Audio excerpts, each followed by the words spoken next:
Hello and good morning to our beloved audience at the Bulgarian Entrepreneur Magazine. Today, we're joined by Mark the Turk from the company Freeboss, and he'll share with us some tips and tricks regarding how we can best handle objections when it comes to sales. Mark, thank you for joining us and welcome. Welcome. Welcome. Thank you. Yes, we are going to hold a lecture like every month we held a lecture in the past. And this time it will be on objection handling negotiations, right? Based on one, Lafayette from Hubbard, two, Grant Cardone, three, me, and four, Lao Tzu in his Art of War. Now it's called Technology of War. These are the four elements we use in handling any objection, whether in business or in family.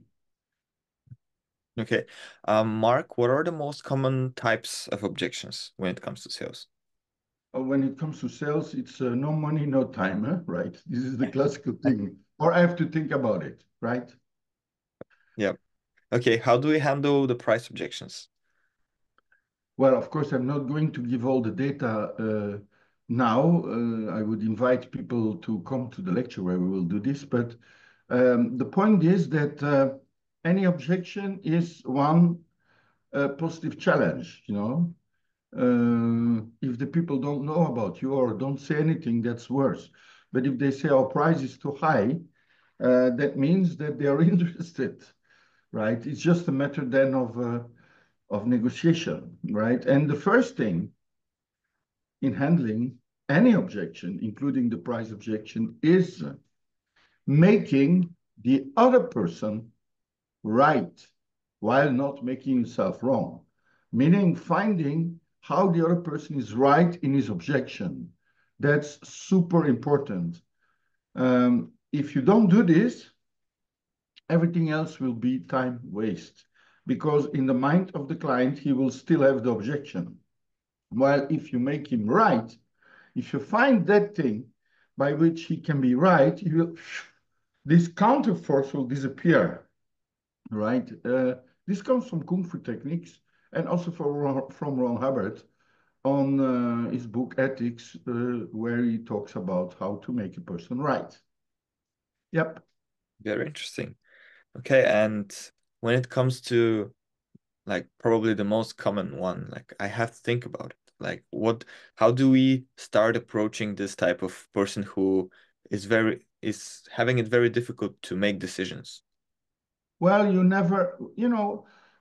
people can be interested in something, but when they have to pay or when they have to decide, there is false objections and there is real objections. The false objections, we will learn on the lecture how to see this with 100% certainty. Okay, when it's a false objection, you just continue, basically. When it's a real objection, you never leave the sales negotiation in a maybe. A maybe is the worst which can happen, and for the client and for you.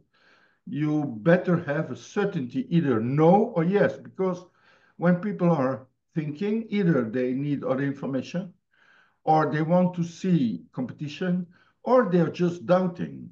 Now, when there is other competition or when they want to see things, you better ask and what's happening to go deeper to help the person.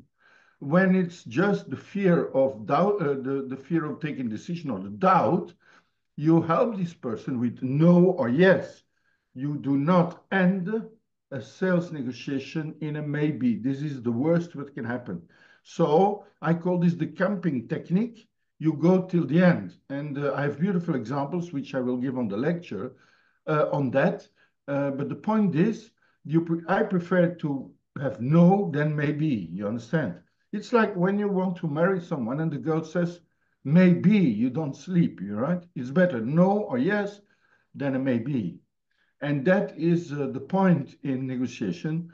At the end, when there is a decision, when everything is said and the decision has to be made, you go through it till the end. You're not pushing for a yes, you're pushing for a decision. And you leave the door open to a no, but you need a decision. You're not living in a maybe or I will think about it. That's the main point. There will be other things which you will say on the lecture, But that's the main point. You do not live in a maybe, okay? Okay, perfect. Well, Mark, you mentioned earlier that it's very important for the customer to feel understood. And from that point of view, what role does empathy play when it comes to sales? Of course, it's all empathy, but there is a difference between empathy and sympathy. You have on the emotional tone scale, you have sympathy, which is very low, which is basically vampire. You have no sympathy, which is negative, and you have empathy.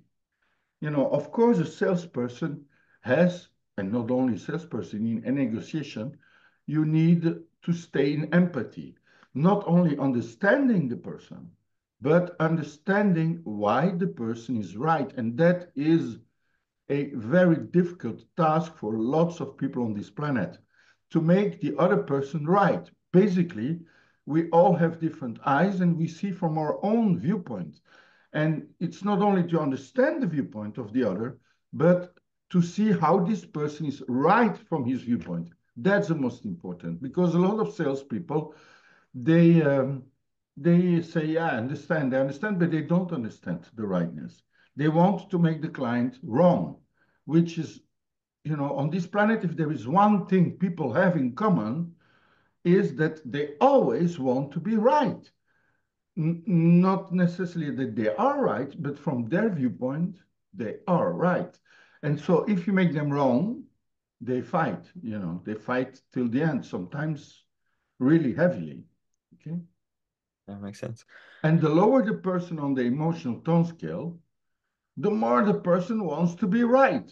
And the more he will attack, more he will cry, he will do lots of things, defend himself, but basically he or she is right from his or her viewpoint, and you have to find this. This is not easy. Me also sometimes have difficulties, yet after 23 years using this, but okay, that's the message. You have to find where the person is right and understand this. Yep. Mark, is this unique with every person? Like, is there a need for personalization when it comes to different personality types with different clients or prospects? How do you approach this? Yeah, every person is different on this planet, luckily. Otherwise, we would be living in the brave new world of George Orwell, right? So everyone is totally different from his own viewpoint, from his own thinking, from his own place, a geographical place also, and with his own eyes. So every person is different and every person is right.